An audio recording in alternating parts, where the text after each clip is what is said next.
오늘 마태복음 20장 17절로 28절까지 말씀을 통하여서 알지 못하는도다 라는 제목으로 강의 이어가도록 하겠습니다. 그동안 예수님께서 일련의 사건들과 말씀들을 통하여서 제자들에게 천국에 대하여 가르쳐 주셨습니다. 예수님께서 가르쳐 주신 천국은 하나님의 통치가 있는 곳으로 하나님의 마음과 원리가 있는 곳입니다. 또한 이러한 천국은 하나님의 은혜로 들어가는 곳입니다. 때문에 예수님께서 이를 위하여 그리스도로서의 사역을 이어가시는 것입니다.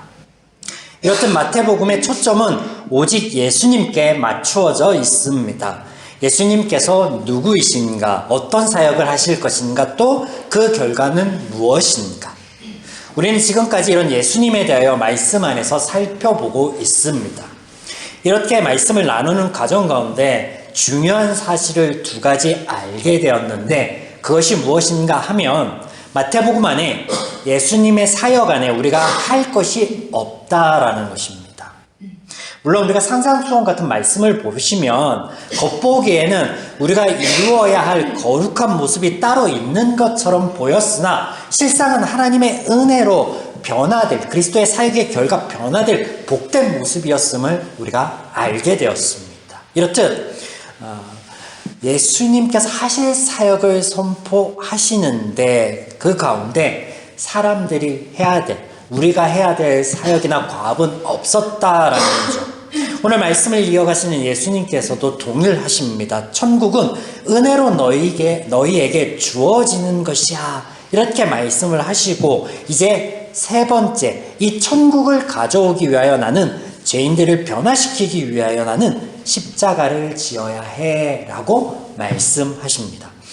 예수께서 예루살렘으로 올라가려 하실 때 12 제자들을 따로 데리고 길에서 이르시되, 인자가 대제사장들과 서기관들에게 넘겨짐에 그들이 죽이기로 결의하고 이방인들에게 넘겨주어 그를 조롱하며 채찍질하며 십자가에 못 박게 할 것이나 제3일에 살아나리라.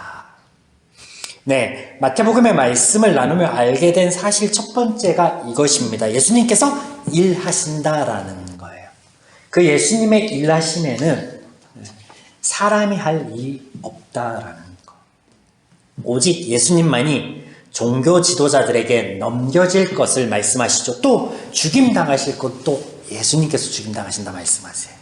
이 사역을 위하여 예수님께 따르는 무리들이나 혹은 제자들을 가리켜 너희들이 해야 될 일이 있다 말씀하시지 않습니다. 또 그들에게 어떤 것도 요구하지도 않으신다라는 것. 예수는 그리스도이시요 하나님의 말씀대로 보내심을 받아 그리스도의 사역을 하십니다. 그 결과 천국을 누리는 것이 사람이요 변화를 입게 되는 것이 사람입니다. 이렇듯 오직 하나님께서 일하시고 그 결과를 누리는 게 사람인데 때문에 이것이 은혜다라는 것이죠. 또한 이 은혜가 무엇인지 알려주고 계신 이 마태복음이, 이 복음서가요, 복된 소식이다, 그래서 복음서다 라고 말하고 있는 것입니다. 마태복음을 통해 알게 된 두 번째 사실은 예수님에 대하여도, 예수님의 사역에 대하여도 알지 못하는 사람들입니다. 보다 엄밀히 말하자면 죄인들입니다. 지금껏 살펴보았듯 모든 사람들은 죄인들입니다. 이스라엘의 종교 지도자들 죄인입니다. 예수님의 제자들 죄인입니다. 이방인들 또한 죄인입니다. 죄인들의 특징 중에 하나는 죄의 노예로 하나님에 대하여 알지 못한다라는 거예요. 그 안에 하나님의 마음과 원리를 가질 수 없음을, 그 마음 안에 하나님의 마음을, 원리가 자리 잡을 수 없음을 내포하고 있는 것이죠. 그래서 아무리 예수님께서 당신이 고난받으실 것에 대해서, 당신이 베풀 은혜에 대해서 말씀하여 주셔도 그것을 알아듣지 못하는 거예요. 천국은 은혜로 들어가는 것이야 라고 말씀하여 주셔도 못 알아듣습니다.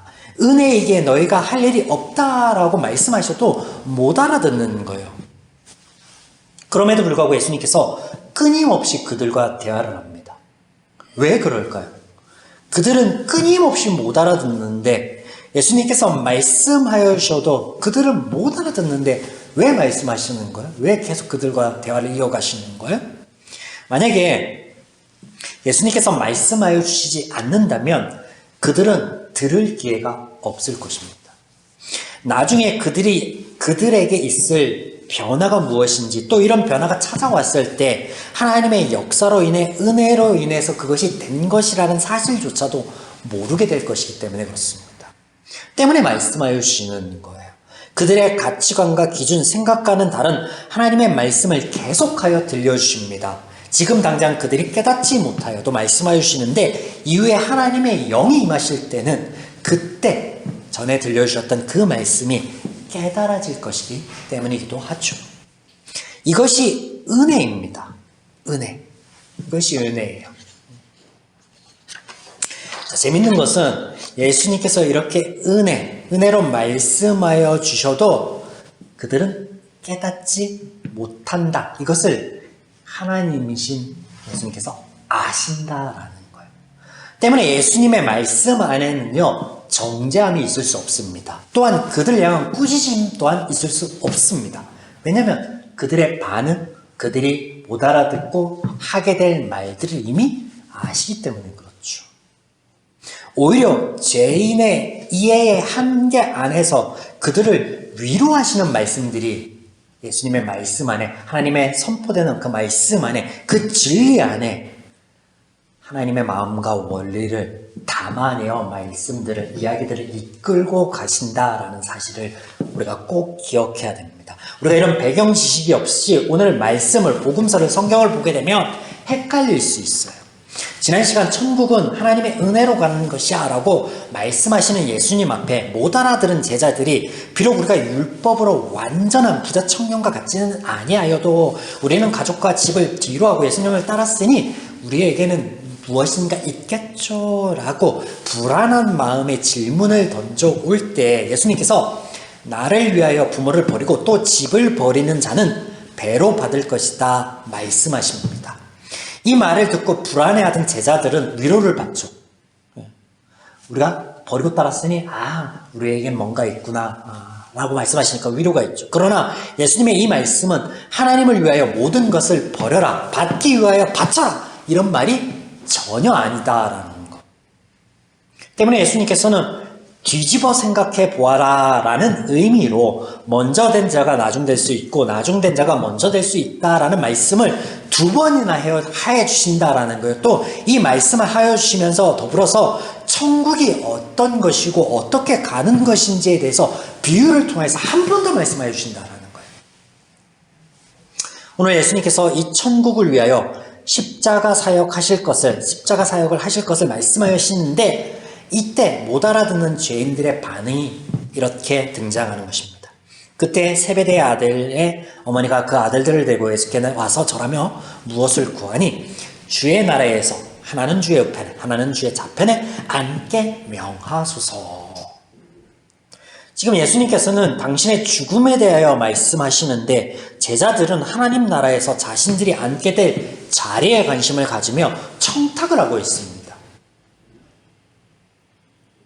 같이 죽을 때 제가 먼저 죽겠습니다, 제가 두 번째로 죽겠습니다, 이런 얘기가 아니에요. 예수님은 죽으러 간다라고 말씀하시는데, 그들은 권세를 잡을 때 우리가 우편에 좌편에 두 번째 권세, 세 번째 권세를 잡게 해달라라는 청탁을 하고 있는 거예요. 왜 이런 청탁이 나오는 걸까요? 물론 못 알아들었기 때문이죠. 자, 보세요. 전에 예수님께서 천국에 대하여 말씀하실 때 불안해하는 제자들에게 너희는 천국에 들어가 있을 거야, 하나님의 곁에 앉아 있을 거야 라는 말씀을 해주셨습니다.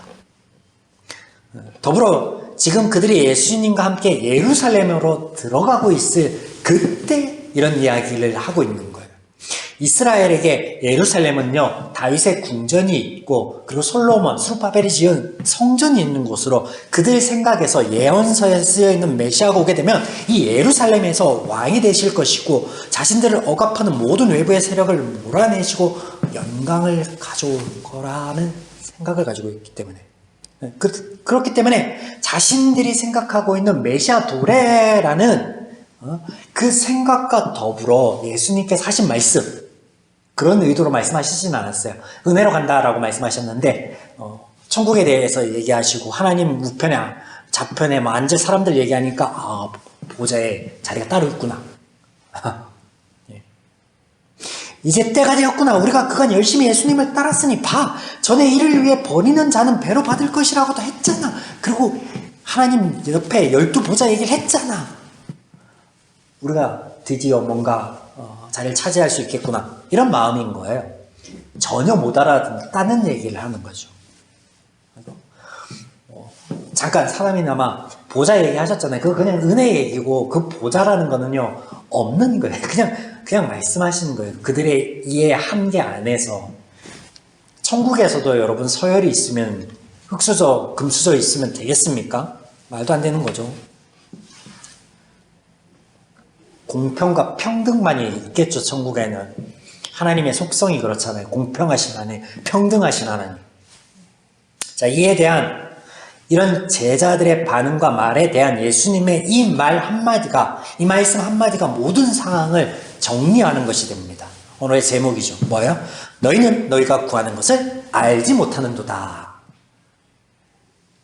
이 말씀을 하시면 예수님께서 너희가 내가 마시는 잔을 마실 수 있느냐 물으시는데 사실 이것은 질문이 아니에요. 그들이 예 마실 수 있습니다. 뭐 축배로 생각했나 보죠. 그런데 예수께서 마실 잔은 뭐예요? 십자가 사역입니다. 예수님조차 인간의 한계 아래서 이 잔을 내게서 떠나가게 하옵소서. 그러나 아버지의 원대로 하옵소서 나의 원이 아닌. 이렇게 기도했잖아요. 그런데 그들이 마실 수 있다고요? 물어보는 게 아니에요. 그냥 선포하시는 거예요. 너희들은 할 수 없어. 사람으로는 할 수 없으되 하나님께서는 하실 수 있어 라는 의미인 거예요. 그래서 이 말씀은 그런 의미, 선포라는 거. 그리고 예수님께서 가르쳐 주시는데 너희가 생각하는 하나님의 옆자리 그런 것이 있다면 하나님께서 알아서 하실 것이고 그게 없다는 얘기예요. 하나님께서 알아서 하실 것이고 또 말씀을 이어가십니다. 그들이 갖고 싶어하는 권력 그런 것이 있다면 그것은 하나님의 마음과 원리 안에서 사용해야 되는데 이렇게 사용되어야만 해 라고 알려주시는 게 25절에서 28절입니다. 그리고 그 본을 하나님께서 보이셨다라고 십자가 사역을 말씀하시는 것이고요. 그래서 25절에서 28절 내용 누구든지 크고자 하는 자는 섬기는 자가 되어야 하고 으뜸이 되고자 하는 자는 종이 되어야 한다. 이 말씀 뭐예요? 먼저 된 자가 나중 되고 나중 된 자가 먼저 된다. 그런 말씀이 하나님의 마음과 원리를 알려주는 거예요. 자리 얘기하는 게 아니에요. 순서 얘기하는 게 아니에요. 뭐 포지션, 섬기는 자가 커질 수 있다 그런 얘기하는 것도 아니에요. 하나님의 마음과 원리를 얘기하는 겁니다. 못 알아듣는 그들에게 알아들을 수 있는 그들의 지금의 입장에서 이해를 돕기 위해서 사용하고 있지만 그런 단어가 그런 말씀이 아니라는 거. 사랑하는 여러분, 성경이 우리에게 가르쳐 주시는 하나님의 마음과 원리는 세상의 것과 다릅니다. 먼저 우리가 이런 하나님의 말씀을 깨닫길 바랍니다. 그래서 부족한 것을 얻기 위하여 기도하고 애쓰기 전에 먼저 오늘 하나님께서 내게 베풀어 주신 은혜가 무엇인지 우리에게 지금 있는 그 은혜로 있는 것이 무엇인지 이것을 발견하고 깨달아서 감사할 줄 아는 복된 성도의 모습 되기를 주님의 이름으로 축원합니다. 또한 우리가 말씀을 볼 때 때로는 그대로가 아니라 뒤집어 볼 필요가 있는데 무엇이냐면 우리 안에 여전히 세상의 원리와 가치관들이요 제자들처럼 성경을 오해하거나 혹은 낯설게 만들기 때문에 그래요. 그래서 성경에서 하나님께서는요 하나님 말씀을요 묵상하라, 끊임없이 반추하라라고 하십니다. 성경 안에 하나님의 은혜를 발견하고 삶의 온전한 지혜를 찾아 또한 누리는 저와 여러분이기를 주님의 이름으로 축원합니다. 아멘.